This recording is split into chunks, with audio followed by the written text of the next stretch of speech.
FIREPOD, making fire pod, yippee! FIREPOD, reviewing Survivor. Yes, please! Welcome back to the Making Fire podcast, a podcast where two longtime besties watch and talk about their favorite TV show, Survivor. This week, we're I guess not I mean, we are reviewing, but we're sort of we're not redoing it. What am I trying to say? We're ending. We're recalibrating our minds. We're going back to the year 2024. Back to the year 2024? Yes, because we've been in the year 2007. Oh, yeah. We're jumping ahead. Yes, now we're going back to sort of modern day era. But before we do that, we got to talk about this reunion episode of Survivor China season 15. We are going to talk about that. I have a couple notes about sort of the longevity of Survivor China a little bit. But before we get into all those dirty details, Maddie, how are you doing? I'm doing so good. I'm making an editor's note at the moment. I kind of want to call this episode The Dirty Details of Survivor China. I think that'll get some great clicks. And I'm doing good. Thank you so much for that little song. I asked Riley ahead of approximately 5 minutes ago if he could start opening our episodes with a song again, and he just wrote that. So lyrical genius. I think maybe you might want to reconsider your future career plans for career in music, songwriting.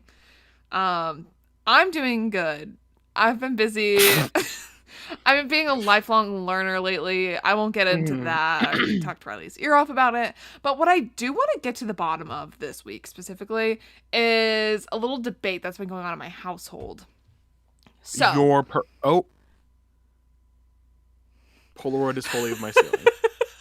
That is my fluorescent light. Cute.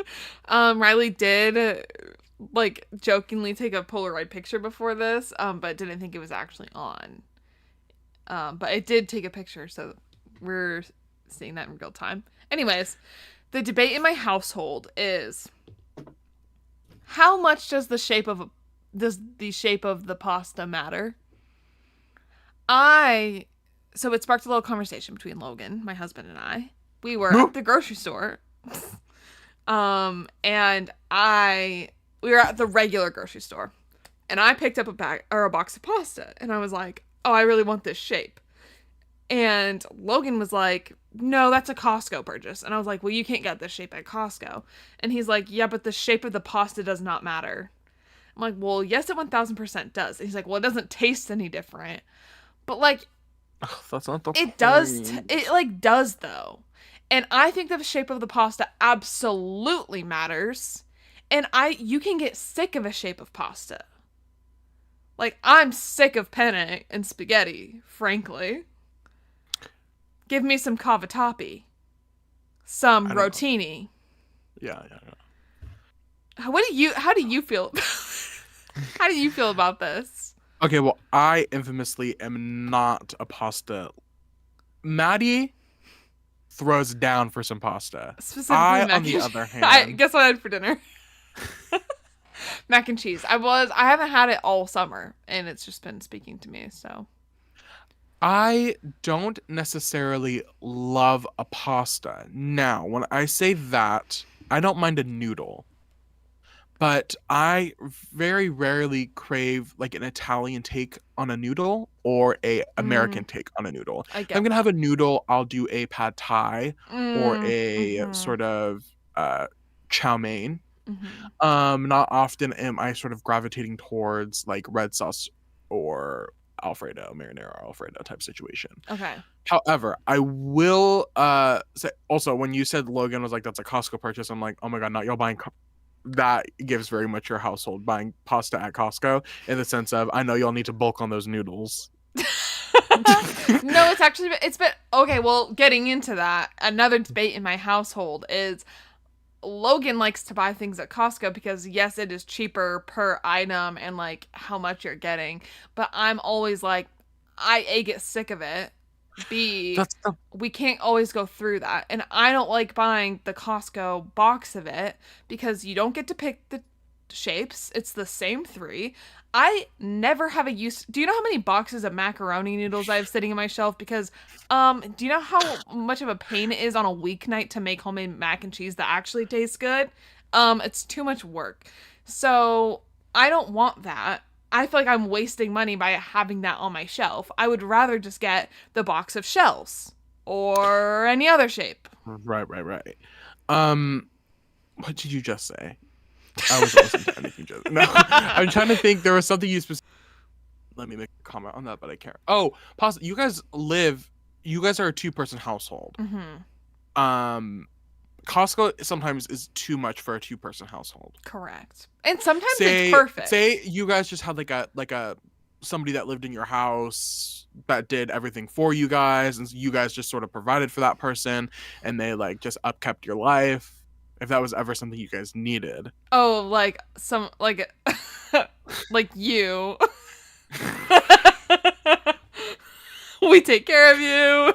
You guys literally, you just give me a stipend every week and I live my life, but then I come home and cook dinner, maybe wash some dishes. I would love for you to be our live-in. Clean up after Frank. Yeah. And I can start a series on TikTok and then I'll become famous. So then I'll have a dual income, the money you guys give me and then the money I make off of TikTok. Yeah. That sounds what is it? Lovely. Dual income, no kids? Yeah, dinks. That would be me. We're dinkwads because we are dual income, no kids with a dog. I wish I could hang up this. I wish I could step away from that. Anyway, to go back to the original question that was proposed, I would say that you are right and say that it does matter.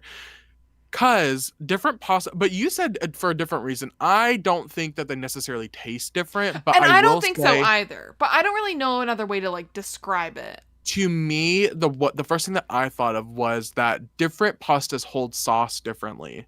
So true. And if I want like a spaghetti, it's going to be much different if I'm having like a shell pasta or a penne. Yeah.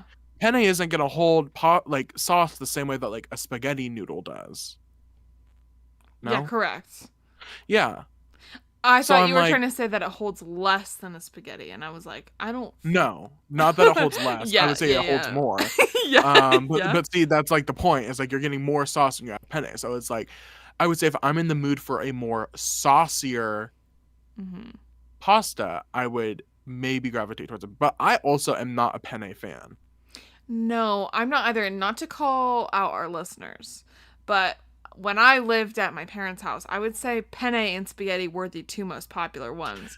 I think that's just the gravitated go-to, because I think that is often my mom's go-to pasta is either penne or spaghetti. And see, now I don't like those ones as much, so it's tough that the Costco only has those. I will say one of the primary reasons that I am so anti-pasta is I think even specifically during COVID, we had pasta so much. And I'm just like, I don't think I could probably live the rest of my life without eating pasta and I'd be fine. Wow. You know what's I think that's a little bit of an exaggeration because I do sometimes, I'm like, okay, I would throw down for some pasta right now, but it's very rarely that happens. I also don't have pasta as much as you think I do. That was definitely mostly like a college thing when I didn't want to make anything else. Right. But I have had a similar experience because when I was in high school, I would say, and even middle school, my favorite mac and cheese was the Velveeta mac and cheese. Then I got my tonsils out and I could basically only eat mac and cheese, and it kind of had to be cold-ish, and I like cannot eat it anymore. Like I tried Velveeta brand. Yeah, I tried like 2 years ago and it made me nauseous and I had to throw it away. So I do get that. And I think that's also why I don't love spaghetti as much. Like, it's just boring. It's kind of crazy how food does that to you. I, when I was younger, and I promise we'll get to Survivor soon. When I was younger, threw up after eating Swedish fish. And I've never since eaten Swedish fish because it makes me nauseated. You know, it's really crazy. At the beginning of summer, Maddie was home and I was living my salad life. Infamously, Maddie and I went to dinner together when she was home last, and we went to McMinimans, Mhm. and I got a salad. And We both got a salad. yes, that's true. You got a sea sal, and I got an Aztec chicken. And then after that, I was craving Aztec salads, and I was eating them nonstop. And now I don't know why, since maybe July, the Mhm. idea of eating a salad actually makes me want to throw up, which is Interesting. really unfortunate because salads are so good for you, I love hypothetically. salad. Um, but it's specifically the idea of eating. I'm actually getting the idea of eating an Aztec chicken salad makes me want to. No. Okay, I also And I don't know why, because it was the idea, the individual parts. I loved it at the beginning of the summer. I think I Mhm. just ate it too much. Specifically, there was one sitting where I went ham on an Aztec chicken salad, and I think it fucked with me because I was like full to the point where I was like, I might throw up. And I think since then I'm like, I can't do it anymore because I have had a Caesar salad since. I've had like a little bit of a Caesar salad. Mhm. Um, I'm in that way with eggs right now. And I have I been for about am a in my year. egg. I am in my egg era down right Okay, now. I used to be. This is a Survivor podcast, but I gotta talk about eggs for a second. I go through phases with eggs like nothing else. Let's even throw back to last summer. I was eating an egg a day. We'll even go that far. I was addicted to doing a little fried egg moment, and like on toast, on sandwiches, on anything, eggs constantly. Then, like probably in the fall, I tried making a scrambled egg and like wanted to throw up. I can't even talk about it. I've been taking a major break from eggs. Then, no joke, this weekend, I was like, you know what? I'm gonna have an egg on my bagel this morning. I had to take it off. I can't. I literally can't even talk about it. I started eating it, and I was like, no, I can't do It's it. so weird how food does that to you. Like it's truly, I'm like, what is so wrong about this? My thing with that is pickles. Oh, The I way that love I pickles. cannot eat a pickle needs to be studied. Also, the way that I cannot eat, I have been getting better with tomatoes. Me, But I'm always on a tomato journey. But if I can feel the tomato in my mouth too much, I need to just be able to bite into my sandwich or bite into my chicken sandwich or whatever, my burger. Yeah. I don't eat burgers, but hypothetically, I bite into it. It just needs to be seamless. Like I can't be able to tell there's a tomato in my mouth.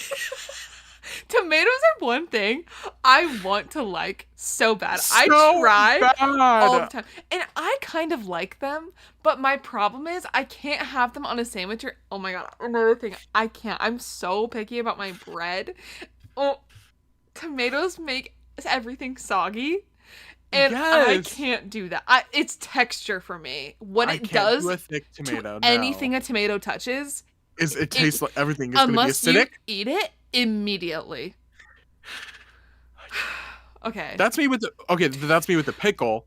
I one time I accidentally left it in on my Popeyes spicy chicken sandwich, Uh-huh. and I looked at it and I said, "I'm gonna be brave today and eat this with the pickle." I took one bite and I said, "I can't." Okay. No, yeah, no. No, pickles are a thing. I love a pickle. A pickle spear. Oh my god. Game changer. I don't like eating pickles on other things. Like I want to just eat the pickle on its own. If it's on like a I don't also really eat burgers, but like if it were on a sandwich I'm eating, I'm taking the pickle off, eating it, then eating the sandwich. Mm, mm. Anyways, Riley, how are you? I'm great. If anybody wonders, sort of what the first hour before the podcast looks like, that's sort of what it looks like. Yeah. It's been like an hour and a I half. have been doing great. Period. Before this I was like, I don't really know what I'm going to talk about. I truly have not a lot has been going on, just living the mundane of everyday life, y'all. Working on some things, and that's about it. But I have been living in reality TV La La Land recently because so much good reality TV is airing. RuPaul's Drag Race Global All Stars is airing. Now, whether that's good or not is sort of still up in the air. We're sort Currently of all being kind studied. of it's currently being studied. The vibe is not meeting where the vibe should be, but that will get. Hopefully, it'll work itself out. But Big Brother is airing right now, and that has been. I recently caught up. I did. As we all know, I went on a 2 week vacation. So I didn't watch Big Brother while I was on my vacay because the accessibility wasn't there for me to watch it. So I kind of missed 2 weeks, and I was worried because I don't I'm a live feeder. I don't okay. I'm an updater. I don't watch live feeds. I'll occasionally tune in sometimes, but the amount of times the live feeds get cut, and this is only going to mean anything to somebody if you're into the Big Brother lore. This is a Survivor podcast, but you'll be surprised. A lot of people who watch Survivor don't watch Big Brother. Like Maddie. Maddie doesn't watch Big Brother. Mm-mm. Which is so strange to me because I'm like they're like in the same, they're neighbors. Well, I But mean, I can get into why I don't. well, I understand there's just enough differences. Like it's a I mean, okay, this is what I would guess. The normal Survivor fan, I would say the not the excuse, but the reasoning behind why you might not connect with Big Brother, I would say there are slight differences in the format of the game. It's not the same format. One, two, the length of the seasons quite long, and there's 3 episodes a week. I would say another big reason is the editing. There's a huge editing difference. I feel like Survivor edits in a way that assumes the audience can figure things out. It's like, okay, the audience is playing along when you're Mm-hmm. watching Survivor. It's like, oh, we're letting you in. You're in on this with us. Where I feel like the editing of Big Brother is much more like, I am a preschooler and the editors are my teacher and they're trying to like like why, and I will say they've been really good about it this season, but why am I having this challenge that they're playing explained to me 3 different times during the airing of the challenge? Like I understand. I got it the first time when you explained the instructions to me. I was able to get what was going on. I don't need it re-explained to me. I feel like Big Brother is more overly produced than Survivor, and I also feel like Big Brother's casting decisions are not necessarily on top of, like, it feels less like real life people Mm-hmm. than Survivor more genuinely feels like there's real people playing Survivor. Yeah. Would you say those sort of match your reasonings I would maybe? say my absolute number one reason is don't have enough time to consume all that content. And if I'm like far behind on something, then I'm like, I just don't want to watch it. Like, I'm really bummed that I didn't get into the recent Love Island season when everyone was, but I just like do not have that kind of time to like watch a show that much. Like, I just have other things going on. Like a new episode every night is a big Is commitment. too much for me. And every time I see a Big Brother clip like on TikTok or wherever I watch it and I'm like, "Oh, no, that does look really entertaining," but I just like cannot commit to it at this point in my life. So, maybe sometime. My problem with okay, Maybe the when you problem become our live-in personal assistant, and we can yes. commit to every night watching it every time it's Yes. on. My problem with Big Brother is that I can get everything that I need in a tweet. In one tweet, in 150 characters. I don't. Is that the character limit still? I I don't. don't know. Was that a dated joke? I have no idea. I could get all I. X. Sorry, of X. I could get a whole week of Big Brother summed up in a tweet, Mhm. which sounds crazy because there's a lot more nuance, obviously. But really, the major points that it needs to be hit, I can scroll through Twitter and see who's the HOH. I can see who's won veto. I can see who's on the block. If there's a fight, somebody will clip the fight and put it on Twitter and I'll watch it. I don't, because if anything, most of the time, a lot of the important stuff is cut from the episode. And so I'm like, do I need to sit and watch this episode that is overproduced in the wrong sort of ways? Not necessarily. But what I will say, to say all this, obviously now we're getting closer and closer to Survivor, people. I pinky promise. To say this is this season of Big Brother has been quite entertaining, has been quite good. It's feeling very I don't know. I think no, I don't want to get into Big Brother war, you guys. I'm not going to. But it's a slight plot points. Big Brother 16 was revolutionary to the game of Big Brother because the winner of that season basically revolutionized the way game in a sense of he sort of broke the game a little bit. And so then every season since then, everybody's like, I want to play like him, the winner. They're like, I want to play like him and do this. And that's what they've done. Basically, every single season since season 16 has been played the exact same way. with the format being like a giant alliance is formed within the first week, and then within that alliance there's like a smaller alliance that sort of takes, they're the core people that do most of the strategizing and figure out when people need to go. Okay, Todd and um Amanda. what? I said, okay, Todd and Amanda. No, literally. It's crazy because sometimes you cut out and I can't hear, but I know the audience will be able to hear you clearly because you're recording on your side. So what you said sounded perfectly clear, and then I went, "What?" And they're like, "What? You didn't?" Anyway, so it's like basically kind of what Todd and Amanda did, except at a larger, more solidified scale. You throw in a couple challenge beasts in there, and then it's just like a steamroll. And that's basically been the format of most of the Big Brother seasons. There are some footnotes in there, there are some off ones since then, but that's the primary idea. But then this season, there has just been such a lack of an alliance structure in the house, which has been so entertaining to watch because the power has been shifting back and forth. There's been a lot of floaters, which is quite interesting to watch. It's been really good TV. Not to mention the characters this season are crazy. Shout out to Angela and Tucker. Angela and Tucker, if you do see clips of the Big Brother 26 house, it's probably one of those two. Angela is like a 50-year-old woman, and she is so emotional in a good way and is always crying. But she infamously she won the first HOH challenge, and then she snapped and like was calling this guy out. She was like, you're a brat. She was living in her brat summer. Anyway, it's been such a good season. There's been some fights, which is always fun to see. But it's also rooted in, there hasn't been any like major bigotry scandals this season, which I can also say since the last there's been one within the last couple seasons, every season since I would say Big Brother 20, Big Brother 21. Yeah, so there's been no real racism, which is a great thing. So it's just been fun to watch. Been fun, lighthearted, no racism, messiness. The current person to look out for if you are watching along Big Brother, I am sort of interested in Leah right now. She's giving a very poverty game.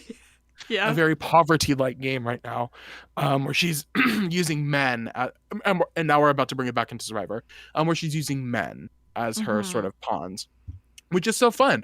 And since we're talking about Survivor, let's just get into this reunion. Can I say one more thing really quick? Speaking of course. poverty, I always thought she looked familiar to me, and I put it together as you just brought it up now because it was relevant in my brain.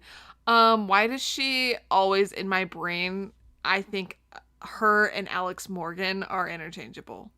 Who the hell is Alex Morgan? One of the best soccer players of all time. She just announced today that she will be retiring.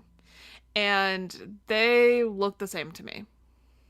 I can see it. I don't know about the same, but I can see what you're getting at. They're the same.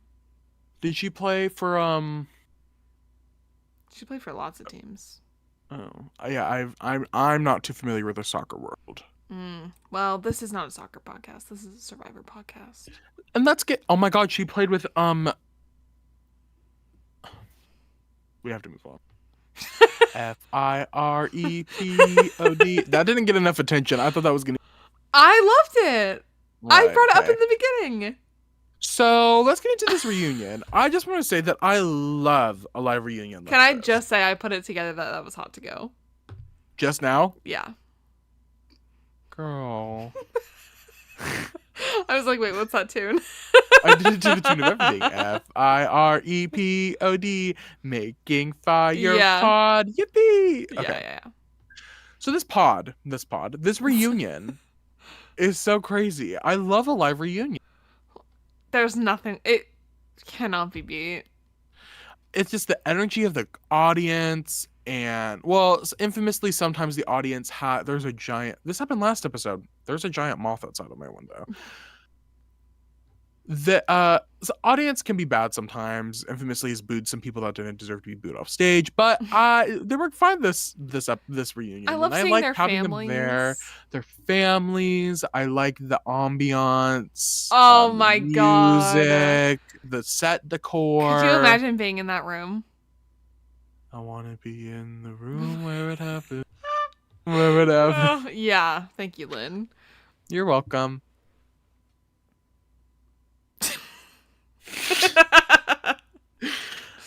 I would have loved to be there. I would have loved to go to a Survivor Live reunion taping. I think most of those people are actors, though. Like, I think a lot of the people that fill those seats. I remember reading this somewhere on Reddit. Trigger warning. So it has to be there'll true. be spoiler alert. There will be a couple trigger warnings this episode. Of Reddit or just in general? Well, of other things down the line. Oh yeah. But remember reading on Reddit that a couple, like the whole back portion, because there's like a back audience and then like the front audience. I think most of the back audience are like seat filler like actor people.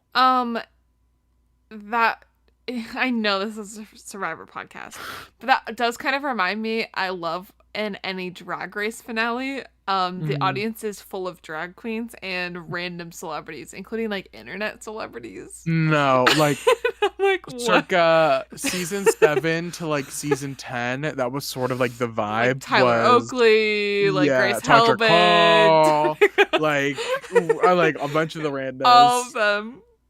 Yeah. Love. Anyways. So that was sort of the vibe. I was super excited to see this.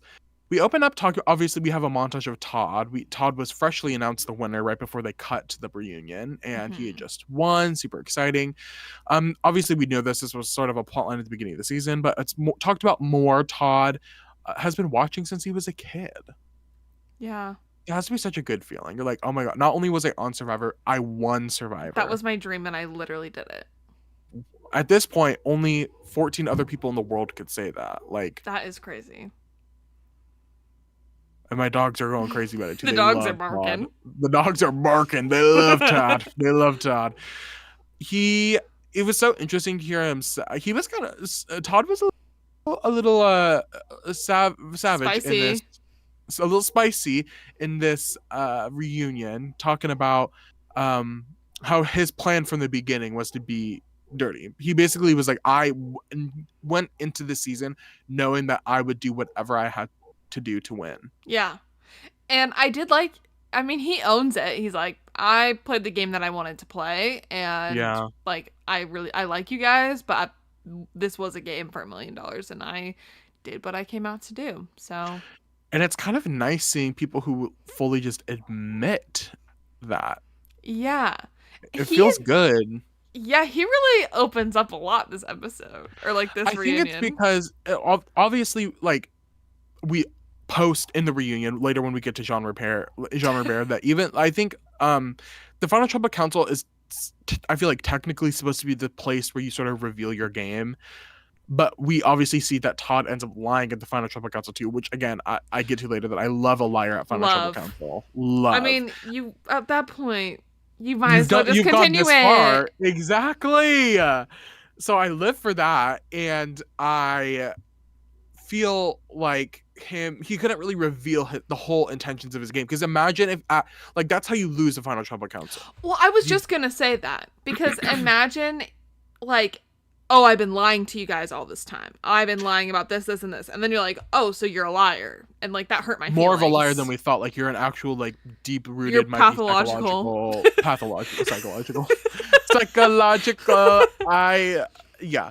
I would not have awarded him that. I don't think that would have gone well for him. So I think it was good to wait until the reunion to sort of like spill the beans. I think that was really, really good.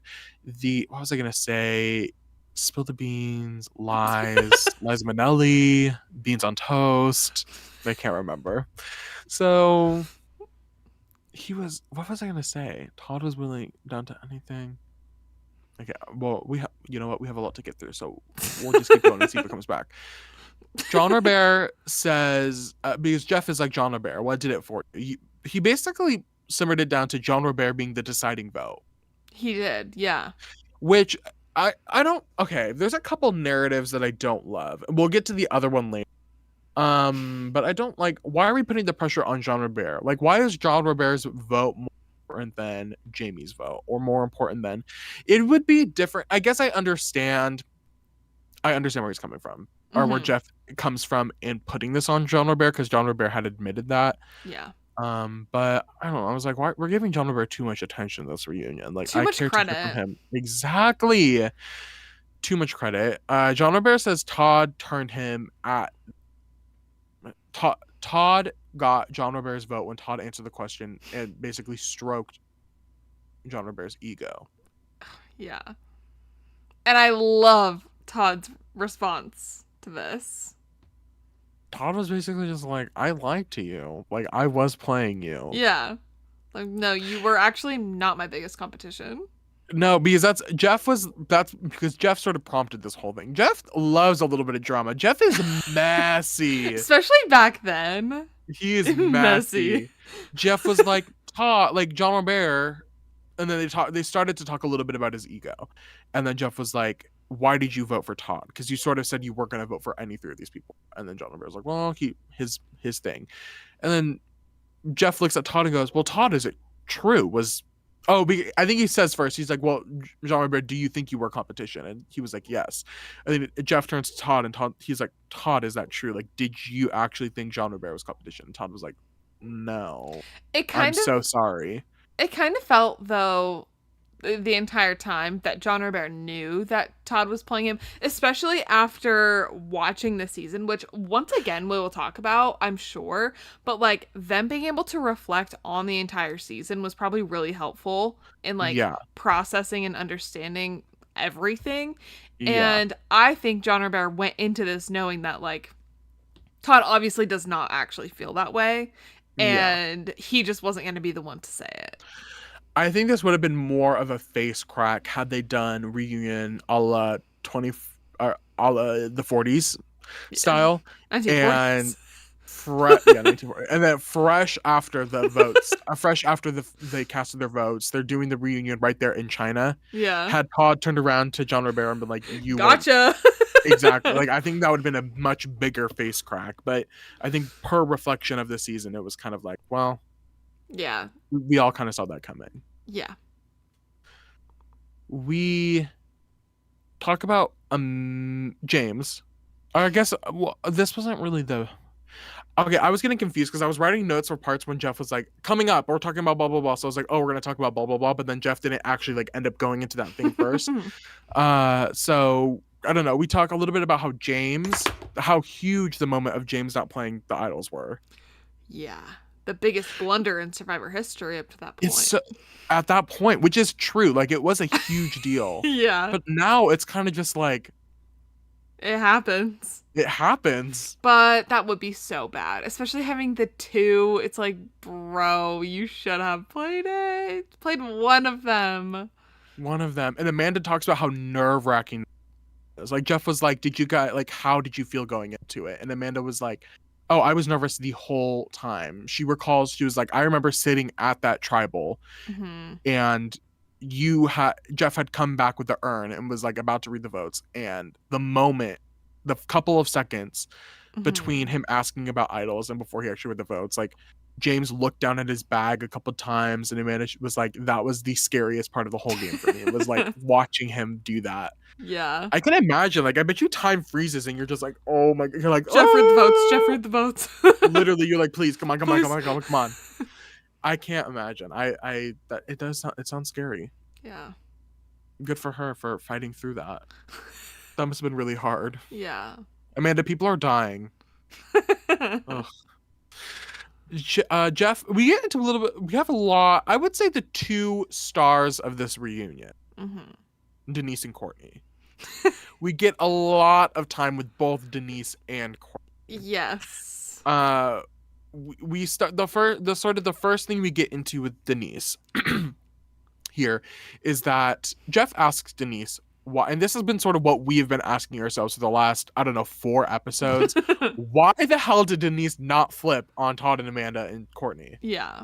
And Jeff flat out is like, Jeff says this. He was like, that was the one thing that I kept asking myself in China. Yeah. Over and over again is, why is Denise not flipping? And Denise basically says that she would have rather had the opportunity She knew she was going to lose either way. She said, I was probably going to lose in a final three with Eric and PG and in a final three with Todd and Amanda. Mm-hmm. So the odds are that I would rather try to fight my way in an final immunity challenge against Todd, Amanda, and Courtney than against Eric and PG and somebody else, right? Mm-hmm. Which I think on paper makes sense. Kind of. Like I feel like she would have had better odds winning against Todd, Amanda, and Courtney than PG and Eric. Yeah. Physically, I feel like. Yeah, definitely.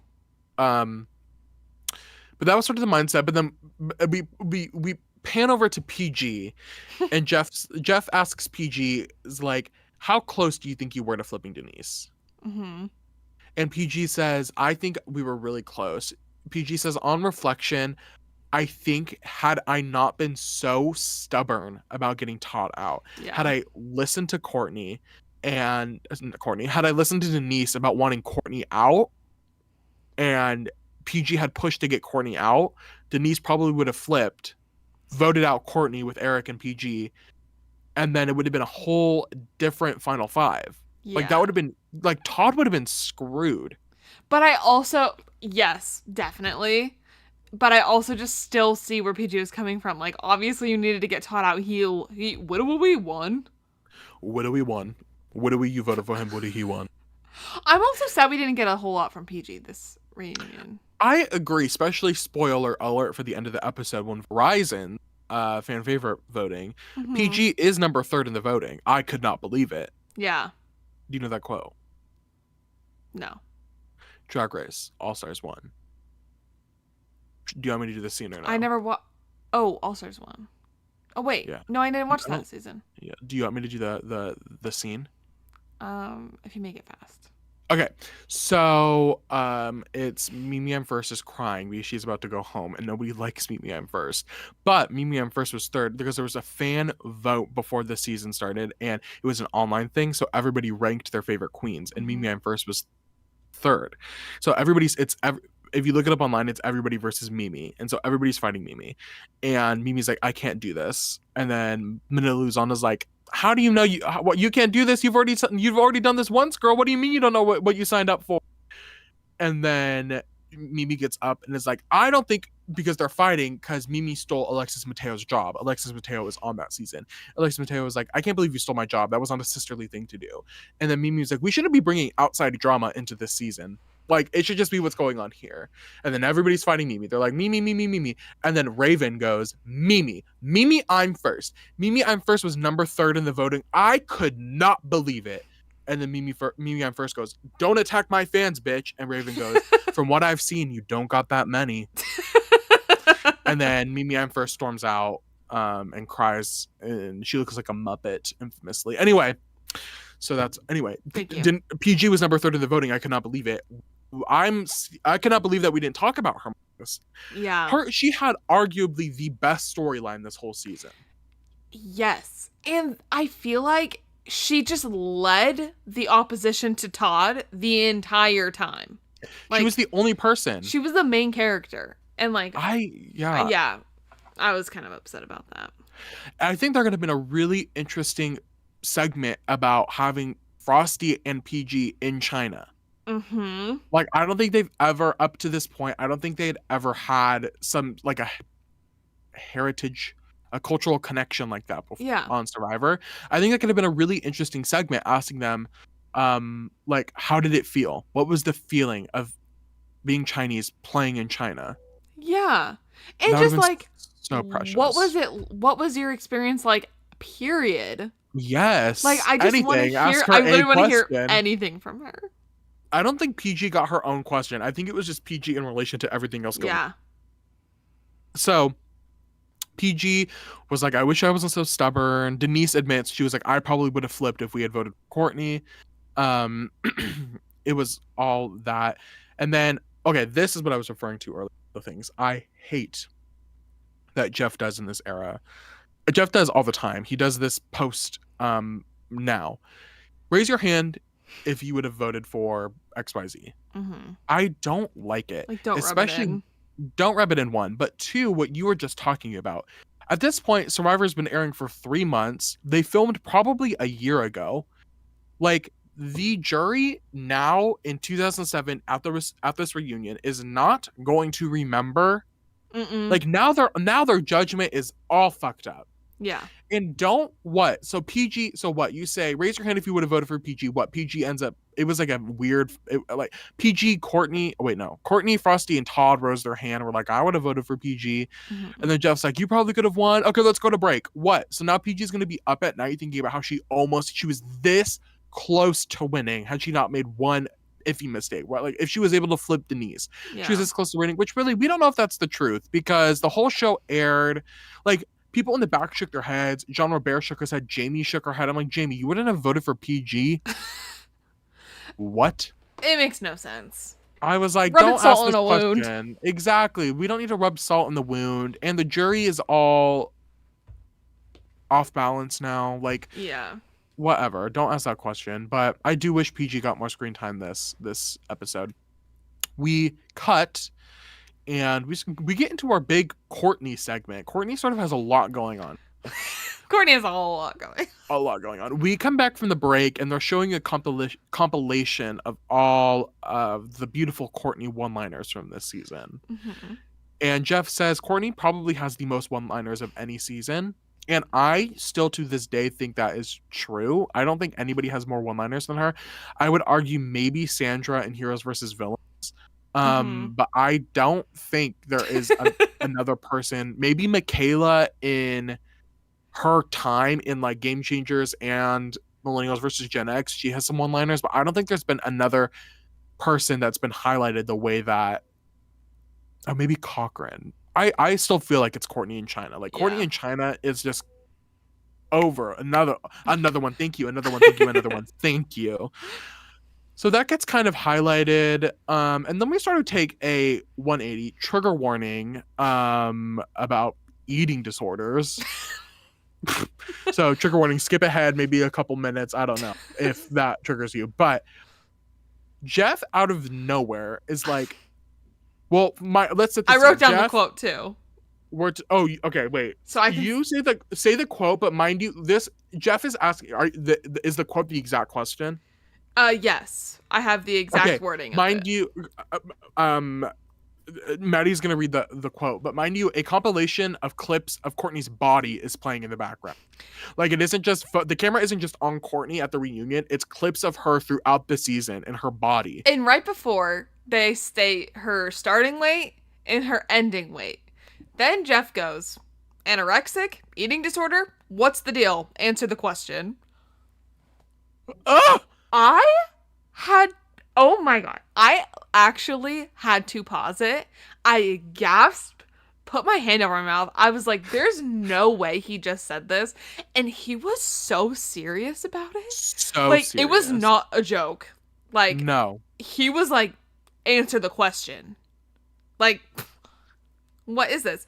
And that, which is one whole thing. And then he makes another comment about her weight and is like, now. Well, you look like you weigh more now than you did when you started. And she's like, did Jeff just call me fat? Horrible comment after horrible comment after horrible comment on Jeff's part. Oh I think my god. Even in 2007, obviously, like, if you think back to the early aughts, the discourse around like thinness was huge.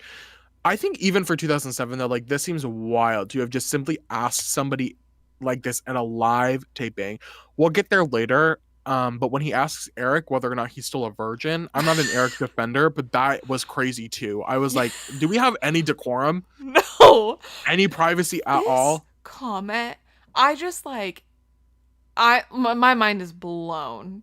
The delivery, Wild. saying it at all. Like, I just want to know what he was thinking. I don't like why. And then, Courtney's like, no, like, I've just been, like, I come from a family who's tall and skinny. Like, I've just always been thin my whole life. Yeah. Like, I'm not. It's not intentional. It's not like, intentional. It's just me. Yeah. This is me. Yeah. Look out, 'cause here I come. Okay, Courtney. So it was just Courtney answered it well. I feel like I don't have an eating disorder. Leave me alone. Yeah. And that was kind of that. That was horrible. It was horrible. I think there was a part in there. I don't think I wrote it down. They show the clip of Courtney at the end. Courtney talking about saying the welfare quote that Courtney said. And Jeff tries to. I think. Oh, I can explain. This is later. This is later in the reunion. Yeah, I think that's what the Denise part. Yeah. Okay. Well, we'll get there in a second. James is one of the most. We jump to James. James is one of the most popular survivors ever at this point. Of this era, really of all time. James is one of the most iconic Survivor players, which is crazy to think about. I mean, yeah, I knew about James. I've watched other season. Yeah. How many seasons has James been on? Just 2? James has been on 3. Okay, I've definitely seen at least one of them. We'll get into it later. James, I just noticed while he was talking, I'm like, the way his eyes are like glistening. Did you notice that? No. I was like, wait, I'm like kind of in a trance. Okay, speaking of eyes, Amanda's shirt with her like green eyes. I don't think I noticed that. I was like, oh my god. Like they make your eyes pop. Did her eye? Oh, okay. I thought you meant there were eyes on her shirt. No, just like the color of her shirt. Yeah, she looked like they all looked really. The bangs were in. Yeah, the bangs were banging. Sharia had bangs. Sharia had bangs. Great bangs. I think Ashley had bangs. Jamie might have had bangs. Amanda had her bangs. Yeah. Denise had bangs. The bangs were in 2007, y'all. Yeah. Anyway, yes. James was the talk of the town. We get a story. I think this was the part. James is like people. We see he had a People's cover, Sexiest Man of the Week, which was a crazy, weird. And he talked about just being recognized all the time. Like people were coming up to him. He would be working at funerals at the cemetery, and people would come up to him. Like that has to be kind of jarring. Like imagine you're living such a secluded life like that. Like yeah, in like Louisiana. Yeah, and then out of nowhere you become like this icon. Like yeah, that has to be really overwhelming. Oh my god, I bet you him and Chappell Rowan could go really in depth about like rising to fame. Yeah, period. Should we get her on the pod, you think? Chappell or James? Yeah. And James together, and then we sort of facilitate the conversation. Yeah. Yeah, we'll you guys will work on it. It'll be on the Patreon. We'll work. Let's get into Denise. Yeah.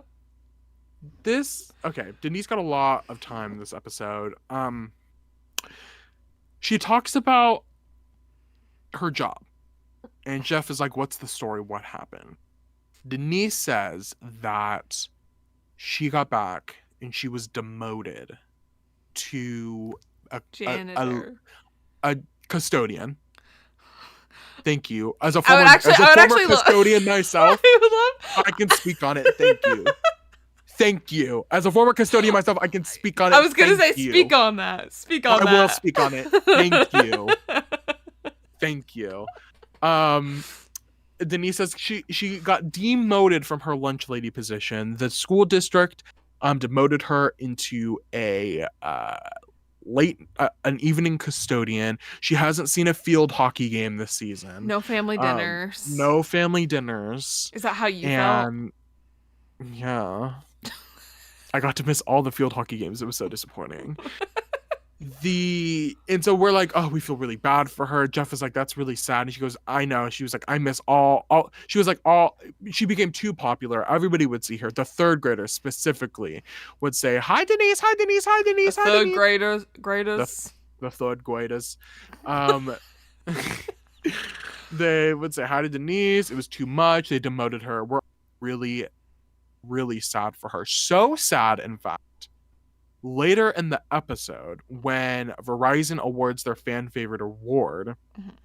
we find out that Mark Burnett, the producer of Survivor, feels so upset for Denise. He gifts Denise $50,000 to get her life back together. Yeah. Wild. Yeah. Now, the reunion ends. We'll get back to other things that happen, but on this storyline, we're going to keep going real quick. The reunion ends. What happens the next day, you might be asking? Well, the principal and superintendent in Denise's school district releases a statement and I didn't says, know about this. I did the research because I knew we got into it last episode and Or I didn't have the exact story. I don't know if we got into it on the podcast. I think I might have just asked you about it. Oh, well, we're about to get into it. I did my research. Okay. The day after, the superintendent releases a statement and says, this didn't happen. Denise was never demoted. In fact, she asked to be promoted to this position. And that happened before she even left to film Survivor. She was promoted to a late night custodian, promoted. She got better pay and better hours before she even left to be on Survivor. And then when she came back, she continued her work as a custodian because that was a job that was waiting for her because that was a job that she left. And so the superintendent, the school district was super supportive. They gave her the time off and allowed her to come back to the same job when she came back. They were nothing but supportive. They gave her a lot of time off to fly out and do what she needed to do whenever she needed to do it. They were never demanding of her time. They said, do what you need to do. We will be here to support you. It's a small town. Everybody loved and supported Denise. Yeah. And it's like, it's in elementary school. Like, yes. That is so exciting. I can't imagine if, like, one of our hometown, literally anyone went on Survivor, especially at the school. Well, that'll be me in a couple seasons. Yeah, definitely. And you're going to go back to be a custodian. Yes. And then so everybody was specifically like this person, the superintendent, was like, we're so confused right now. Denise is, in fact, because this was literally the day after it aired, Denise hadn't even flown back yet. And this wasn't just like a little, like, blogs were talking about it. Multiple news channels were talking about it. Like EW, People Magazine, like these were like big national, like, people were covering it. Mm-hmm. And so it became this huge scandal. Denise lied about everything. Like, she lied about her job, she lied about being fired, she got $50,000 and she lied. And so then it comes out, she ends up basically begging for forgiveness. She's like, I'm so sorry. She was like, I don't know why I lied. And then she's like, I didn't think I was going to get any money. I was just going to say what I was going to say, blah, blah, blah. So she ends up donating the money to the pediatric AIDS research group that the money for the auction goes to, which I think is really interesting. I'm guessing Mark Burnett was like, you need to. I feel like it would have been more of a scandal for Mark Burnett if he was like, give me my $50,000 back. Yeah. So he was probably like, donate that money to this organization that we work with. Yeah.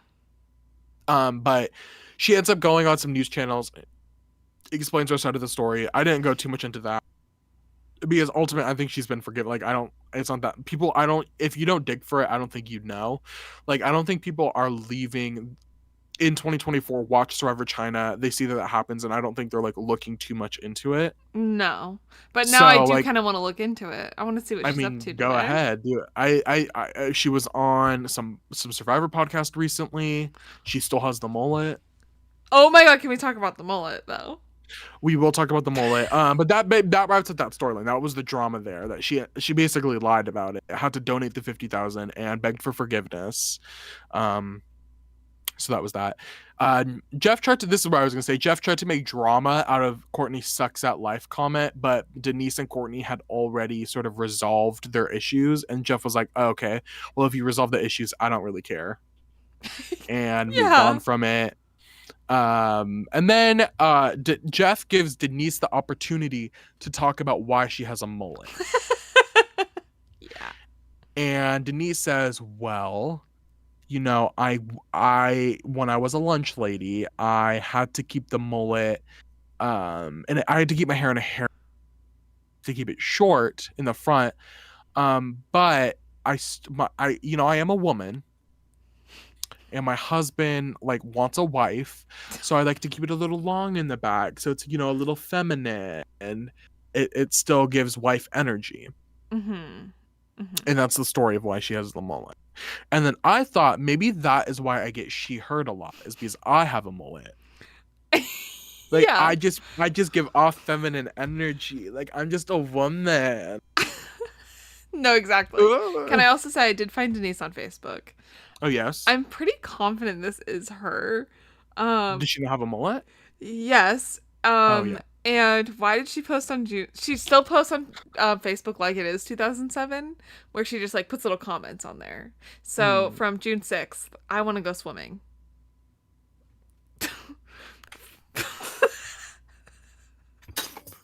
Oh no. So that is really entertaining. Wait, will you comment and ask if she has No. swimming? Please. If she what? If she was able to make it, like did she end up going swimming? That's so interesting. I don't know where she works now, but it's definitely not a lunch lady. They did a flash onto Denise's family when she was doing this segment talking about her mullet, and like showed her son was fully wearing a fedora. That caught me up. And Mr. Denise. And Mr. Denise was sort of there too. I think the only thing of other substance, like we said earlier, Jeff asks Eric if he's still a virgin. Now that he's dating Jamie. Which is wild, crazy. And I'm like, that's such an again, we're not Eric stans, fuck Eric, but like have some decorum. What a humiliating thing to ask somebody on live television if they're still a virgin. Yeah. And then he's like, no, obviously I'm. Oh no, he was like, yes, obviously I'm still a virgin. Which. Oh, you don't believe him? Speak on that. No. They are. I mean, they. I don't know. Would a Jesus lover hit his wife? I don't. Well. Moving on.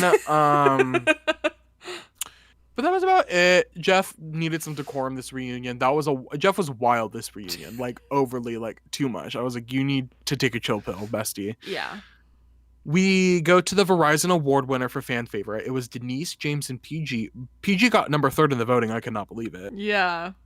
And of course, James is our winner. I'm so happy for him. $50,000. Yeah. Shout out. I wonder, okay, $50,000 in 2007. This is pre-recession. Mm-hmm. If you had $50,000 right now, what would you do? Okay, wait, you answer that first, and then I'm going to look it up. Well, I would use it as a down payment on I would use some of it as a down payment on a house, some savings. $50,000. Go on a trip. $50,000 in 2007 is worth $75,000 today. Oh, that feels nice. Which seems like a crazy. That seems like an insane amount of inflation. Yeah. I don't know how inflation works, but it seems like a crazy jump. Anyway. Yeah, I think I would go on a trip. I would use some of it towards a house, and then I would save the rest. If I got $50,000 right now, like I opened up my bank account and there was $50,000 in it, I'm not to be boring. I do think I would put $40,000 of it into savings right away, to sort of build up. But I would take $10,000 and go on a girls' trip. Ooh. Yeah. Where would you go on a girls' trip to? And would I be invited? Oh my god. Okay. Wait, I might have to just like split. Because part of me, like, I want to go to like Disney World, but then do like all the bougie things in Disney World. Yes, and then I also want to go on like an actual like an actual I want to go like international. Yes, like take me to Italy, put me in a smallest hotel, and murder me on a yacht. Talk about pasta. We'll talk about pasta with the Italians. Yeah. And their opinion on spaghetti versus penne. Yeah. Yeah, it'll be great. But that sort of wraps up. I sort of wanted to talk about real quick while we had time, since this is a Survivor podcast, and I think we need to prove that we talk about Survivor.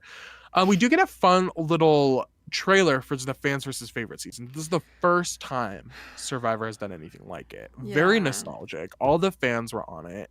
It was the vibe of the trailer. I was like, oh my god, this makes me want to. Wait, did I say that at the beginning of this episode? I think I did. That I want to go back and or was that before I we think it might started have been recording? before. I don't remember. Something about the trailer. I was just like, oh my god, I want to. Oh no, it was because we were talking about shows we're watching like privately, Mm-hmm. and I was like, oh my god, something about that trailer makes me want to go back and rewatch all of Survivor. Yes, it does. Specifically that Um, season as well. Yes. Well, okay, so let's get into it.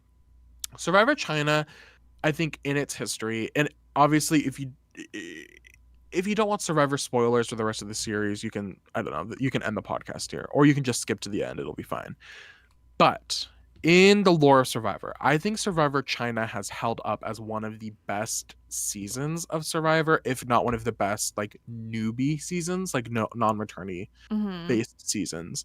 I think it's held up as a really good one. I think it is noted as of like the old era as one of the better seasons, which is really interesting because Survivor 15 comes out, Survivor China comes out in an era of Survivor CBS, the producers were trying a lot of different things.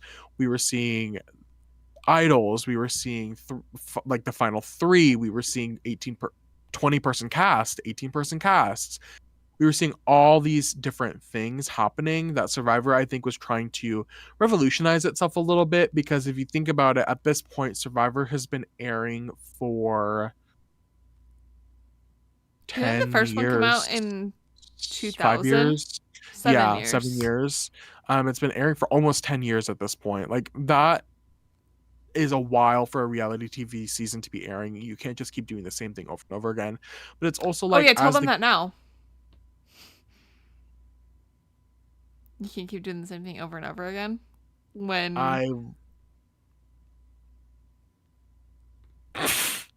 when what? I feel like they for sure were identically copying seasons back to back, and I would say most of the new era has literally been the same. Manny, if we want to be on Survivor, we can't shit talk Survivor. Yeah. Oh yeah, because we definitely haven't before. So cut that out, and we'll just resume, and we'll just like. Okay. Are you good? I don't know if I would say too much. I think Survivor is sort of like consistently. No, but I think it was just at the point in 2007, it was trying new things because it needed to. I think Survivor's hit. I think in 2015, I think in 2007, what Survivor risks is like a complete fall off. But I think now people are gonna watch no matter what. No matter what, it's hit the point with its audience. It found its audience. The people who are watching Survivor today are the people that will consistently forever watch Survivor until it ends. And they're fine with that. They get their good numbers because it's getting more and more popular. People are more committed to it today than they've ever been since like the beginning. So I think that is the reasoning behind that. But I think Survivor China holds up really well. Obviously, we just rewatched the whole season. I think it holds up great. There's obviously some like things. It's like this is giving very 2007 talk. But there wasn't anything that I was like, this is insane. It was a good season of Survivor, I feel like. Yeah. That was my first time watching it all the way through, and I loved it. Loved it. I don't think there were any flop episodes. I think each time we sat down to record an episode, we were like, oh my god, like this one just topped the last one. This was so fun. It was so fun. It was a great time. Survivor China has had 4 returnees in Survivor history. Can I guess? Yeah, I guess. Okay, I know James and Amanda and Courtney. And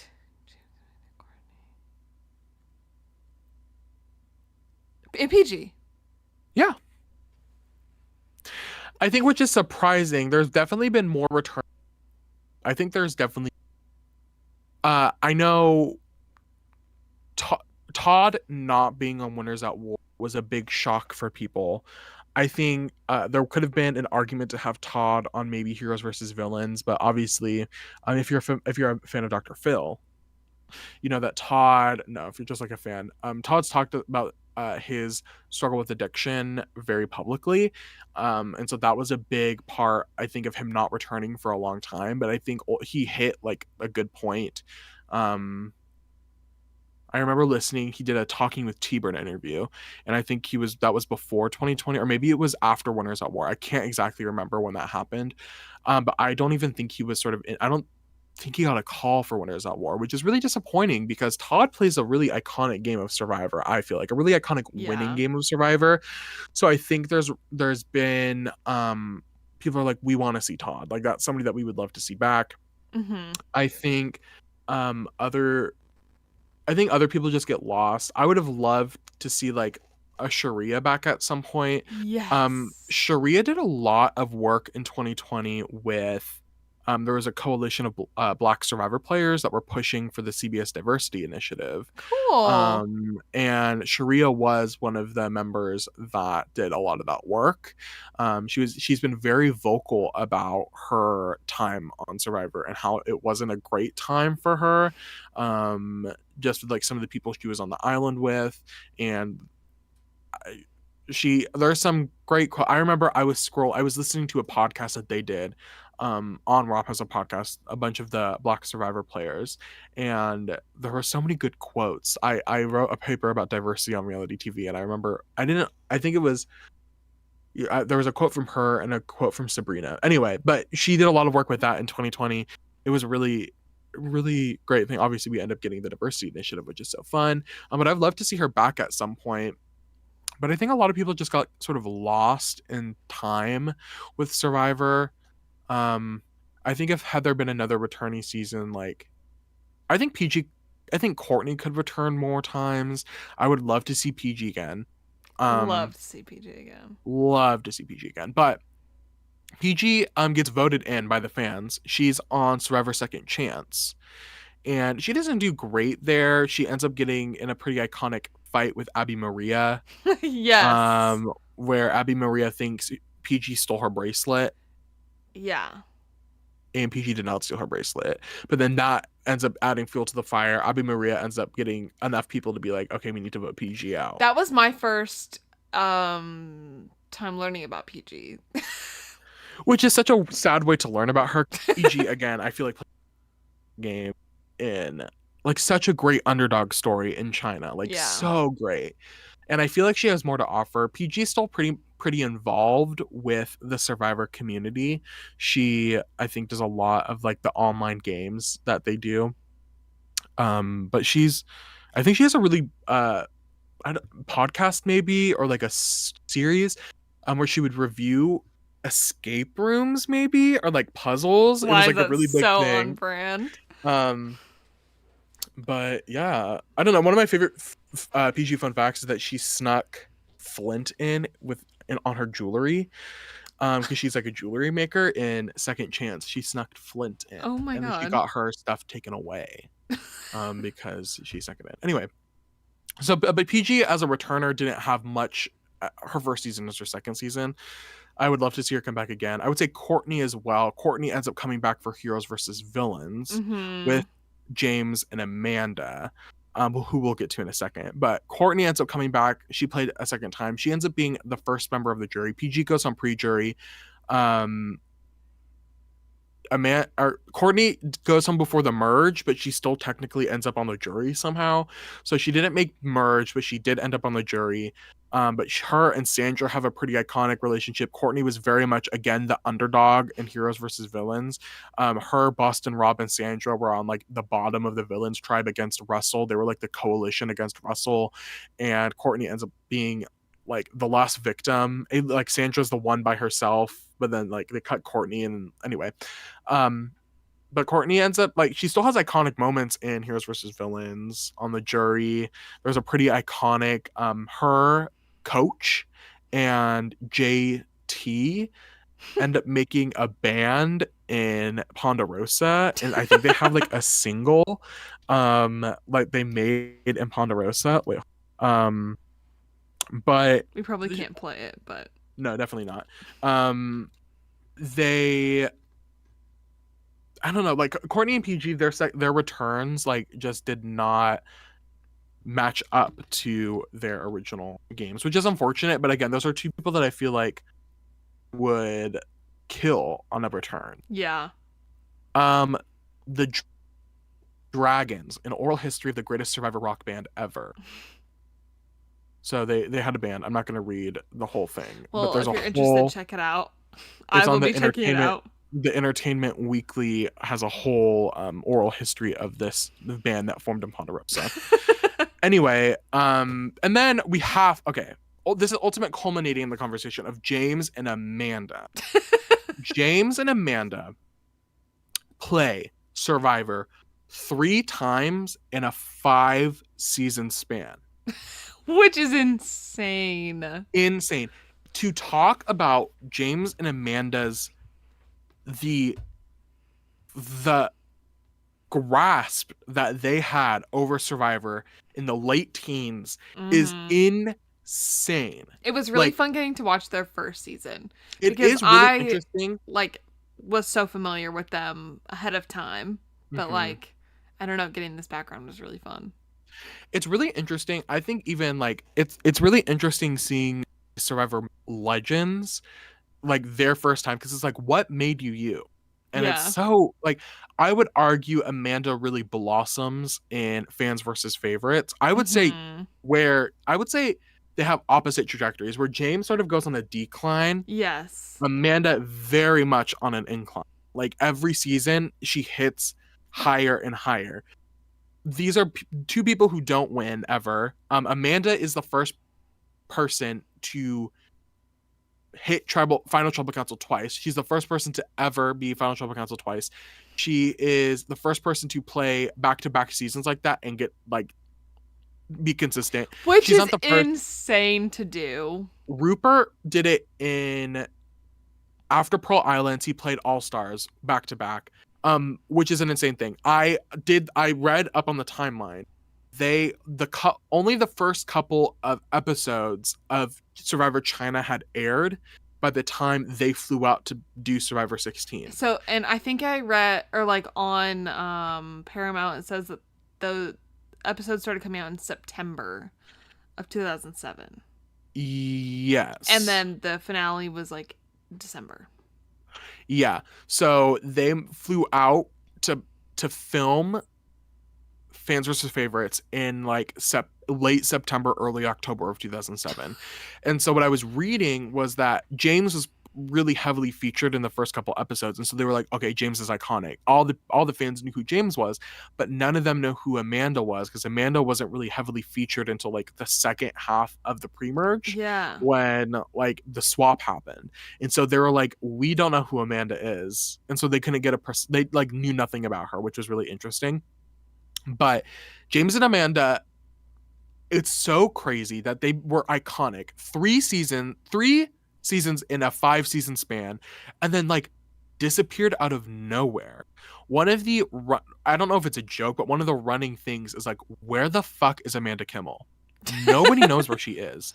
She dropped off the face of the earth. Like, nobody's heard from her. No, that's not true. It's not. I think, and since COVID, like it's got like, I think people have heard from her, but like she hasn't done anything Survivor community. Like none of the conventions. She's not on James isn't either. Like neither of them. They're not on podcasts. They're not on pictures with people. They don't go to the fan conventions. They don't comment. They don't tweet. They don't have a Instagram. Like, or publicly at least, like to the point where people are actively able to keep up with them. It's like nothing, which is crazy, because you think these are two people who you could not get off of the TV, and then out of nowhere they kind of just like vanished. But that is to say, I would say a man in the length of time since season 20. So they're on season 15, and then they instantly go out to film, which is so crazy. Amanda was sitting at that live reunion, Final Tribal Council, knowing she just lost to Todd, and she was like, oh my god, I have what then, like at that point she knew, her and James both knew that she was sitting at the final tribal council for season 16. Like Yeah. knew that she was in the finale, the finalist for the next season, which is crazy. Um, they like I think Amanda has upheld in the fan. Like I think James is obviously still iconic. People talk about him, but I think there's something about Amanda Kimmel that just reigns. People are obsessed with Amanda Kimmel. They still are. I think people would die to have Amanda Kimmel back on Survivor. Like I think she made it to the final vote, like of the wish list of the Rob House of Podcasts, like Survivor wish list that they did. Yeah. That Amanda Kimmel made it to the end. Like the fans are obsessed with her. They want her back on TV. She wants to go back too. Yeah. Did she do what was it, the EW, the I don't know. I just found it on Reddit. But it says as of 2022 she wants to go back one more time. They did Dalton Ross did a series of quarantine questionnaires with a bunch of the Survivor people, and he sent out the questionnaire to like every single Survivor player up until that point and had them fill it out, and some of them didn't, some of them did. So I wonder if maybe that was Amanda had filled it out or something. But she lives in Montana now. She disappeared, but Amanda and James are both iconic. They were really of their era, Survivor legends, I would say. Wait, did she always live in Montana? I think she did. Oh, I don't remember that. I think she was like Miss Montana. Missed that part. But I would say Amanda. Obviously, Amanda is for the girls and the gays. Iconic. She obviously is iconic. Brat Summer. She is brought Summer down.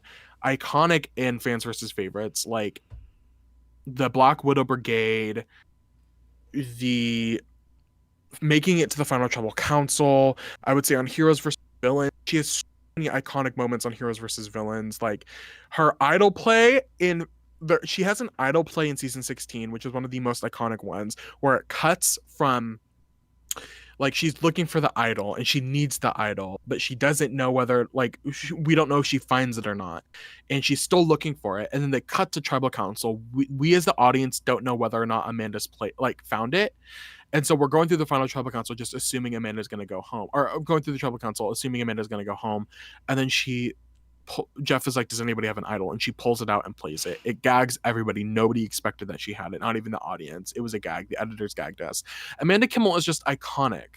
And to watch this season and see her beginnings is just so fun. Sorry, I'm just rambling because I just love talking about Survivor history, y'all. But that's it. That's it on Survivor China. It's held up. Its players have held up. And maybe if we're lucky, we will see one person from Survivor China, maybe one person, maybe two on Survivor 50. I hope so bad. Me too. Thoughts and prayers about that one. Do you have anything else to add for Survivor China? I don't. I loved it, and I'm really excited for this new season, but I also just have like an itch to watch an old season again. It hits different, and I love it. Period. Slay. Well, thank you for watching. Thank you all for watching. This is weird because it's like technically our third full season of Survivor we through, but it doesn't feel, because it wasn't live. Yeah, it is. This is kind of crazy. Yeah. Well, thank you all for watching on this journey. It's been so fun. Like, what a fun little side quest thing to do this summer. I know, it's a fun side quest this summer. Yeah, thank you all for watching. Next week, we're back in 2024, y'all. As of yesterday, the cast release was yesterday, I believe. Yeah. It was either yesterday or today. I think it was probably yesterday. On a Wednesday makes sense. Today's the Thursday we're recording this. Survivor 47 cast was released yesterday. Maddie and I are avoiding it as much as we can. We are going to basically do not exactly 100% first reactions on next Thursday, our next episode. Yeah. But it'll be pretty fresh. I only heard about 3 people say their name and hometown before I was like, wait a minute, I actually do a podcast about this now. I cannot keep watching. So I think we're gonna usually we just read. I think it's like Entertainment Weekly where we'll release Yeah. like a list of all of their things, and I think we usually read that. We'll go through Yeah. the cast, pick a winner pick. Maddie's been far more successful in her winner picks than mine, so we'll see. I think technically you get the first pick again. I do. Um, but yeah, tune into that next week. It'll be so fun. Make sure if you enjoy the content, subscribe to us on YouTube And you what? keep going. At our Making Fire podcast YouTube channel you're currently listening on. Like, comment, and subscribe. That would be so slay. You can find us on TikTok and Twitter and Instagram at Making Fire Pod. Yeah. If you want more content. What do you have to say? We have next episode, and then the one after that is a big, exciting surprise. What's the surprise?